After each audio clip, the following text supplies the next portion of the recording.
وصفة النهاردة وصفة إيطالية أو اللي هو العيش الإيطالي، اسمه تشاباتا بريد.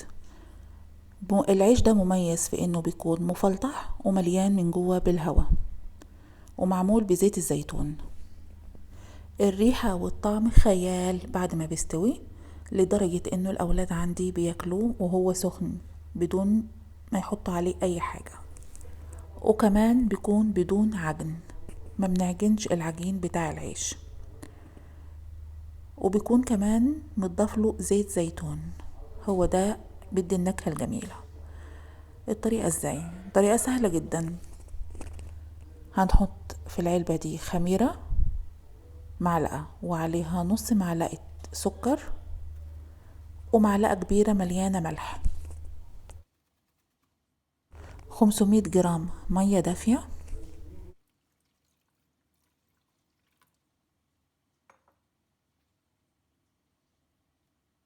و3 معالق كبار زيت زيتون.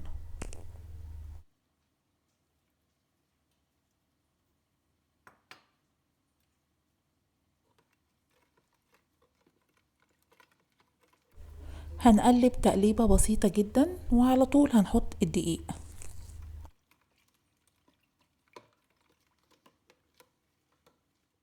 هنستمر نحط الدقيق لحد لما القوام يكون لزج. انا مش عايزة هنا القوام يكون متماسك.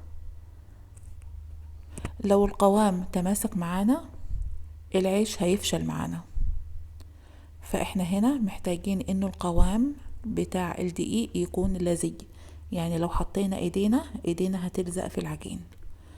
هنقلبه بس بالمعلقة تقليبه بسيطة، ونغطيه حوالي نص ساعة.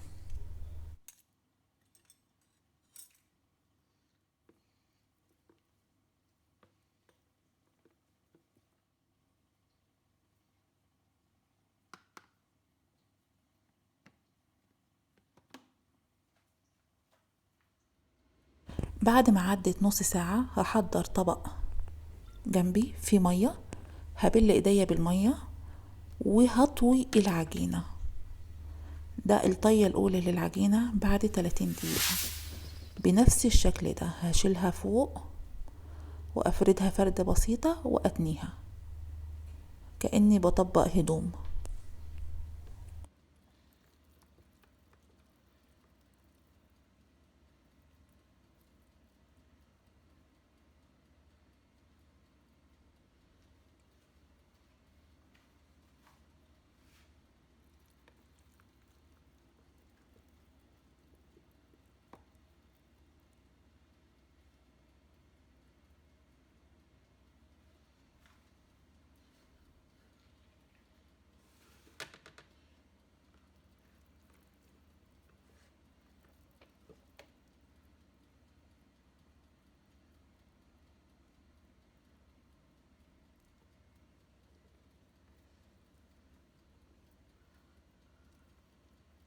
وأسيبها ترتاح حوالي 40 دقيقة، أغطيها وأسيبها.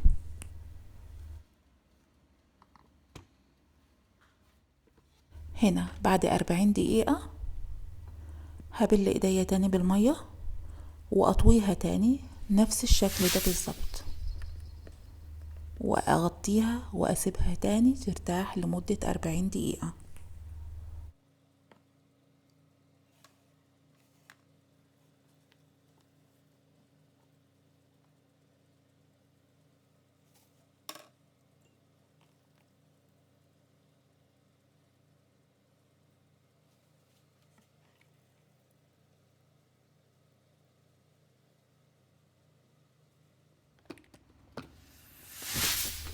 هنا تالت مرة هعمل نفس الحركة، هبل ايديا وأقعد أفرد وأطوي فيها بدون عجن.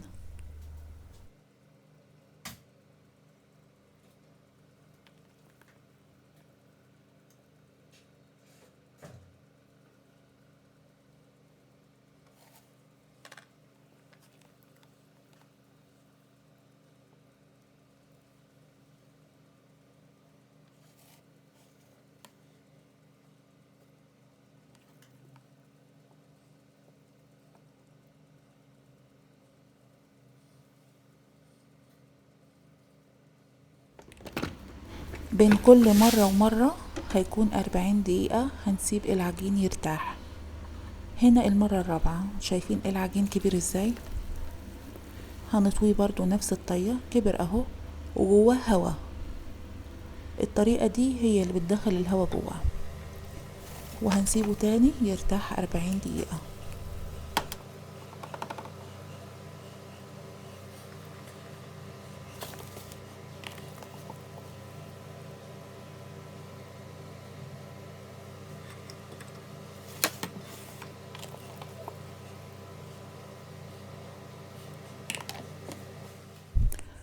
هرش هنا رشة تقيلة من الدقيق، اللي هي طبقة سميكة من الدقيق، وأقلب عليها العجينة بعد ما يعدي 40 دقيقة الأخيرة.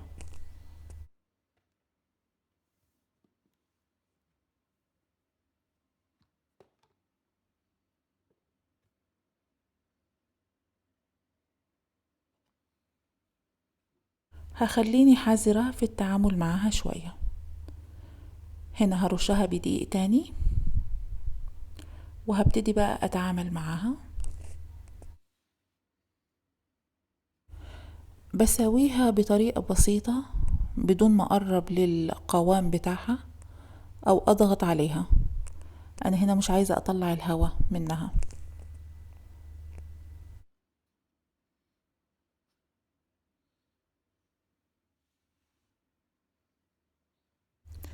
أمسح السكينة بشوية دقيق علشان هقسم العجينة نصين، علشان العجين ما يلزقش كمان في السكينة بالشكل ده.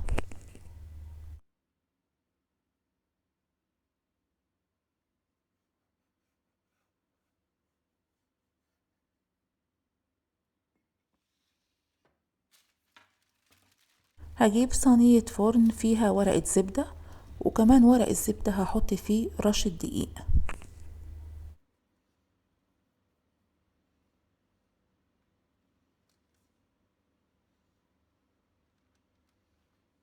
اخلي بالي هنا وانا بشيل العجينة على اساس انها ما تتنيش او تطوي معانا، واشيلها احطها على ورق الزبدة اللي مرشوش بدقيق.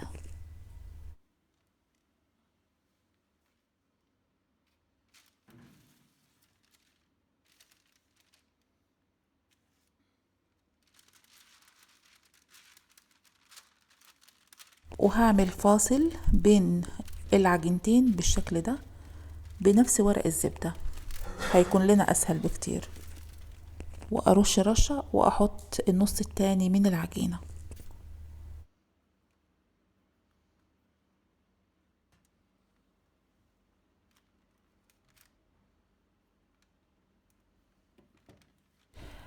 بشويش كده اساوي العجينة من الحروف، بس ممسكش خالص الجهة اللي في النص دي خالص علشان الهواء ما يطلعش. وبعد كده اديها رشة دي بسيطة، واقوم مغطياها بقماش من ربع ساعة لنص ساعة.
هنا بعد ما عدى نص ساعة هشيل الغطا، هنلاقيها حجمها تضاعف.